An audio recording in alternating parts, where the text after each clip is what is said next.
నమస్తే, welcome to లియో. మనతో ఉన్నారు ఏపీ కామో కార్పొరేషన్ డైరెక్టర్ అడుసుమల్లి శ్రీనివాస్ గారు. సార్ నమస్తే. నమస్కారం అండి. సార్, బైరెడ్డి సిద్ధార్థ రెడ్డి వాస్తవానికి నోటికి ఎన్ని మాటలు వస్తే అన్ని మాటలు మాట్లాడుతూ ఎవరు ఏంటి కూడా చూసుకోకుండా ఆరోపణలు చేసే వ్యక్తి అని చెప్పి అందరికీ తెలిసిందే. 2019-24 దాకా ఆడదాం ఆంధ్ర స్కామ్లో కూడా ఉన్నాడు. అతి తొందరలో ఆ స్కామ్ తెరవబోతున్నారు. ఖచ్చితంగా కేసులు అరెస్ట్ కాబోతున్న సంగతి తెలిసిందే. కానీ వైసీపీ నేతలు మనం చూసుకుంటే గతంలో 2019-24 దాకా చేసిన అక్రమాల గురించి వాళ్ళు అరెస్ట్ అవుతారు. వాళ్ళు ఇప్పుడు మళ్ళీ ఉన్నటువంటి ఒక మంచి ప్రభుత్వాన్ని దీన్ని గెలికి మరీ వాళ్ళు అరెస్టులు అవుతూ వస్తున్న సంగతి చూస్తున్నాం. ఇప్పుడు టీజీ భరత్ గారిపై చేసినటువంటి ఒక ఆరోపణలపై కేసు నమోదైంది. బైరెడ్డి సిద్ధార్థ రెడ్డి గారి మీద నమోదైన కేసుని ఎలా చూడాలంటారు? ఇప్పుడు యాక్చువల్గా మీరు అన్నట్టుగా వాళ్ళ చేసిన అవినీతి అక్రమాల మీద ఆ కేసులు అరెస్ట్ అవ్వట్లేదు, ఇప్పుడు చేసిన వ్యాఖ్యల మీద అరెస్ట్ అవుతున్నారు అంటున్నారు కదా. ఇది కొసమెరుపు లాంటి అమ్మటి. వీటిల్లో అరెస్ట్ అవ్వటం, లేకపోతే నోటీస్ ఇవ్వటం, ఛార్జ్ షీట్, లేకపోతే కేసు కట్టడం ఇవన్నీ అయితే స్థానిక పన్నులు అదనం అంటారు కదా, అలాగే అసలు కేసులకి అదనం అన్నమాట. Only tax. దీనికోసం హాజరైనప్పుడు దాంట్లో అరెస్ట్ అవుతారు మళ్ళీ. అలాగే అన్ని విధాలుగా బిగించి పెడుతున్నారు వాళ్ళకి. ఒకటేంటంటే ఆడదాం ఆంధ్రాలో మీరు అన్నట్టుగా తిరిగి ఓపెన్ చేయట్లేదండి, ఆల్రెడీ రన్నింగ్లోనే ఉంది. అది దర్యాప్తు చివరి దశకు వచ్చింది, కొంచెం మిగిలింది ఒక 5%, 4%. అది కూడా ముగించి వీళ్ళకి నోటీసులు పంపిస్తారు. మొన్న రోజా గారు కూడా ఛాలెంజ్ చేసింది కదా, జర రుకో అనే ఒక మీ మొత్తం ఉంటుంది చూడండి. అలాగా ఆగండి, కంగారు పడకండి, ఏం పర్లేదు, అన్నీ జరుగుతాయి. ఇక ఈయన వ్యాఖ్యలకు వస్తే యాక్చువల్గా బైరెడ్డి సిద్ధార్థ రెడ్డి గారికి సోషల్ మీడియా స్టార్ ఒక రకంగా చెప్పాలంటే. ఆయన ఒకానొకప్పుడు అతను ఎదుగుతున్న క్రమంలో మంచి పాపులారిటీ సంపాదించుకున్నాడు. ఆయన మెల్లమెల్లగా అది ఒక్కొక్కసారి ఆరోహణం అవరోహణం అంటారు, అసెండింగ్ డిసెండింగ్. అసెండింగ్ ఆర్డర్లో ఉన్నప్పుడు అలా అలా పైకి వచ్చాడు, అక్కడి నుంచి దిగజారిపోతూ ఉంది మెల్లమెల్లగా. ఇప్పుడు తండ్రిని అడ్డం పెట్టుకుని వచ్చాను, నేను రాలేదంటాడు ఆయన. ఎవరిని అన్నాడు ఆయన? జగన్మోహన్ రెడ్డిని అన్నాడా? టీజీ భరత్ గారిని అన్నాడా? అసలు ఈయన ఎలా వచ్చాడు? ఈయన నేపథ్యం ఏంటి? వాళ్ళ చిన్న ఆయన పెద్ద ఆయన బైరెడ్డి రాజశేఖర రెడ్డి గారు ఉన్నాడు కదా, అసలు ఆయన కదా డెలిబరేట్గా మాట్లాడడానికి, నిర్మోహమాటంగా మాట్లాడడానికి, కొండ బద్దలు కొట్టినట్టు మాట్లాడడానికి పెట్టింది పేరు బైరెడ్డి రాజశేఖర రెడ్డి గారు. వారి అమ్మాయి శబరి గారు ఉన్నారు చూసారా, ఆడపులి. వాళ్ళ కుటుంబం అయి ఉన్నప్పుడు నువ్వు కూడా అంతే హుందాగా ఉండాలి, సరైన రాజకీయం చేయాలి. అప్పుడు ఏ పార్టీలో ఉన్నా ఒక మంచి లీడరు రాంగ్ పార్టీలో ఉన్నాడు అనుకుంటారు ప్రజలు. ఇప్పుడు ఏమనుకుంటున్నారు? పార్టీ రాంగే, ఈ మనిషి రాంగే అనుకుంటారు. అలా అనుకోకూడదు. నీ ఉనికిని వ్యక్తిత్వాన్ని పాడు చేసుకోకూడదు. మీ భావ వైరుధ్యం ఉండొచ్చు, స్థానికంగా ఉన్న వైరుధ్యాల వల్ల, వైరం వల్ల మీరు ఏ పార్టీలోనే ఉండొచ్చు, ఎవరన్నా వాళ్ళ ఇష్టం అది. కానీ మీ ఉనికిని వ్యక్తిత్వాన్ని ఎప్పుడు కోల్పోకూడదు. జగన్మోహన్ రెడ్డితో ఉన్నంత మాత్రాన మీరు చెడ్డవాళ్ళు అయిపోరు. మిమ్మల్ని మీరు కాపాడుకుంటూ ఉండాలి, మీ మీ ఉనికిని, మీ పద్ధతిని కాపాడుకోవాలి. బైరెడ్డి రాజశేఖర రెడ్డి గారు ఆయన పార్టీలు మారారు, సిద్ధాంత వైరుధ్యాలు ఉన్నాయి. ఆయన విమర్శించాడు, చంద్రబాబు గారిని విమర్శించాడు, ఆయన ప్రశంసించాడు, ఆయనతో పాటు కలిసి పనిచేశాడు. కానీ ఎక్కడా కూడా ఆయన ఉనికిని, ఆయన ఇది పోగొట్టుకోలేదు.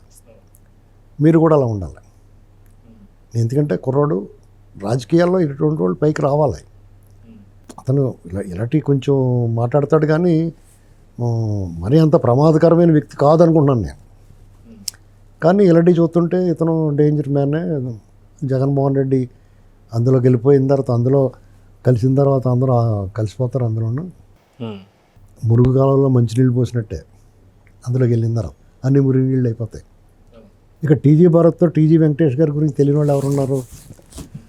ఒక ఫ్యాక్షన్ బ్యాక్గ్రౌండ్ నుండి వర్గ పోరాటాలు, కులతత్వం పిచ్చరిల్లుతున్న చోట వాళ్ళకి ధీటుగా నిలదొక్కుని నిలబడ్డారంటే వాళ్ళు దమ్మున్నవాళ్ళు. వాళ్ళకి ఎంత సత్తా ఉంటే మీలాంటి వాళ్ళందరినీ ఎదుర్కొంటారు వాళ్ళు. మీరు మామూలు వాళ్ళ కదండి. అందుకనే ఆయన డెఫినెట్గా మీకు మాటల దాడి కూడా చేయొచ్చు. వీళ్ళ సంస్కారం మాటల దాడి కాదు, చర్యల ద్వారా ఉంటుంది. ముందు చట్ట ప్రకారం వెళ్తారు. తర్వాత నిన్ను ఎక్కడ లాక్ చేయాలో అక్కడ లాక్ చేస్తారు. ఒకటి ఏంటంటే ఇవాళ రాజకీయాల్లో మూటలు లేకుండా ఎవరు చేస్తున్నాడో, మీ బాస్ చేస్తున్నాడా? మూటలు లేకుండా మూటలతో చేశారు, మూటలు తెచ్చుకుని చేశారు, మూటలు ఇచ్చి చేశారు. ఈ మాటలు మాట్లాడారంటే వాళ్ళ దద్దమ్మల కింద లెక్క. రాజకీయాల్లో డబ్బు ప్రమేయం లేకుండా ఇవాళ ఉన్న పరిస్థితులు ఉన్నాయా? గుమ్మడి నరసయ్య గారిలాగా ఎవరన్నా వ్యవహరించి నెగ్గుకు రాగలరా? గుమ్మడి నరసయ్య గారి లాంటివాడే రాజకీయాలకు దూరంగా ప్రత్యక్ష ఎన్నికల రాజకీయాలు దూరంగా జరిగిపోయాను. నేను ఇమ్మడం లేని దీంట్లోనండి. కాబట్టి మీరు అటువంటి మాట్లాడకూడదు. ఆచరణ సాధ్యం కానీ ఎవరో ఆచరించినవి రాజకీయాల్లో అనివార్యమైపోయిన కొన్ని విషయాలు ఉన్నాయి. వాటి గురించి మీరు మాట్లాడి అబాస్ పాల్గొకూడదు. సార్, గతంలో కూడా మనం చూసుకుంటే బైరెడ్డి శబరి గారు కూడా చాలాసార్లు చెప్పారు, నిజంగా నాకు తమ్ముడై ఉన్నా సరే తను చేసే వ్యాఖ్యలు కనీసం ఒక మహిళకు కూడా నన్ను చూడడం లేదు అని చెప్పేసి. వాస్తవానికి వైఎస్ జగన్మోహన్ రెడ్డి గారు వైఎస్ షర్మిల గారి గురించి కూడా ఇలాంటి వ్యాఖ్యలే చేస్తున్నారు. సో నిజంగా ఆ యొక్క నేత వల్లే ఈ బుద్ధులు ఏర్పడ్డాయా అంటే ఏమంటారు? ఖచ్చితంగానే. ఆవు చేలో మేస్తే దూడ గట్టును మేస్తుందా? జగన్మోహన్ రెడ్డి గారు సర్వభ్రష్టుడండి. ఆయన వీళ్ళు తెలియట్లేదు ఇంకానే. మీరు ఆయన నమ్ముకుని వీళ్ళు ముందుకెళ్తే వాళ్ళు నమ్ముకున్న పార్టీ ఆయన ఏం చెప్పాడు? వైనాట్ 175 అన్నాడు. జనం అంతా వైనాట్ కుప్పం అన్నాడు. జనాలు నమ్మించాడు. నమ్మిన వాళ్ళు నమ్మారు, నమ్మని వాళ్ళు నమ్మలేదు. ప్రజలు ఎవరూ నమ్మలేదు. కానీ వాళ్ళ పార్టీలో చాలామంది నమ్మారు కదా. వాళ్ళందరూ దెబ్బ అయిపోయారా? అవమానం ఎవరు ఎదుర్కొంటున్నారో వాళ్ళ క్యాడర్ ఎదుర్కొంటున్నారు. వాళ్ళకి పార్టీకి సంబంధించిన కార్యకర్తలే జగన్మోహన్ రెడ్డి గారు 175 అన్నారని చెప్పేసి బెట్టింగ్లు కాసి నాగమల్లేశ్వర్ లాంటి వాళ్ళు కోట్లు పోగొట్టుకున్నారు. ఒకటి. రెండు, మతాల పరంగా ఆయన్ని ఓన్ చేసుకున్న వాళ్ళు దెబ్బైపోయారు. పార్టీలో ముఖ్యమైన కొంతమంది నాయకులు ఈయన నమ్ముకుని వాళ్ళ కెరీర్ పాడు చేసుకున్నారు. రాష్ట్రంలో ప్రజలు కూడా ఆయన నమ్మి దెబ్బైపోయారు. ఈయన సాంగత్యం వల్ల కేసీఆర్ గారు దెబ్బైపోయాడు. ఈయన పటం పెట్టుకుంటే విజయ్ వీళ్ళు మా వాళ్ళు విజయ్ నెగ్గాడు అంటున్నారు. కానీ ఈయన పటం పెట్టుకోవడం వల్ల విజయ్ 10 సీట్ల దగ్గర ఆగిపోయాడు. ఈయన నమ్ముకుని ఈయన పాదం పడిన చోట అందరూ మటాష్ అయిపోయారు. ఈయన పర్యటనకి వెళ్తే చెట్లు కూడా కొట్టేశారు. ఈయన పరిపాలనలో రాష్ట్రం అలమటించిపోయింది, వెనక్కి వెళ్ళిపోయింది. ఇన్ని దుర్లక్షణాలు, అపశకునాలు కనిపిస్తున్నప్పుడు అతన్ని ఆరాధించాలని, అతను అనుసరించాలని మీకు ఎలా కనిపిస్తుంది? ఈ దేశంలో రాజకీయ పార్టీలు గుడ్డిపోలేదు కదా. పిల్ల కాంగ్రెస్ లేకపోతే తల్లి కాంగ్రెస్ ఉంది కదా, దాంట్లో పోవచ్చు కదా. ఆ వేదికగా పోరాడాలి కదా జాతీయ పార్టీ. పైగా అది ఇప్పుడు ఈ పడవ చిల్లు పడిపోయింది. ఈ స్టీమర్లో బోట్లు టీడీపీలు అయ్యి ఎక్కనివ్వట్లేదు మిమ్మల్ని. మీ ఒరిజినల్ బోట్ ఉంది కదా, life boat, Congress life boat కదా మీకు ఎప్పటి నుంచో. అది ఎక్కి ప్రయాణం చేయాలి కదా మీరు, రాజకీయ ప్రయాణం. ఇంకా చిల్లులు పడిపోయిన పడవ ఎక్కుదాం, దాంతోపాటు ఆళ్ళు మునిగిపోయి పొడవ వచ్చిన వాళ్ళు కూడా ముంచేద్దాం అనుకోవడం తప్పు కదా. పైగా నీకు అక్కడ అన్ని రకాలుగా బలంగా ఉన్న వ్యక్తుల్ని మీరు ఇలా దుర్భాషలాడటం వల్ల మీ విలువ ఇంకా దిగజారుతుంది.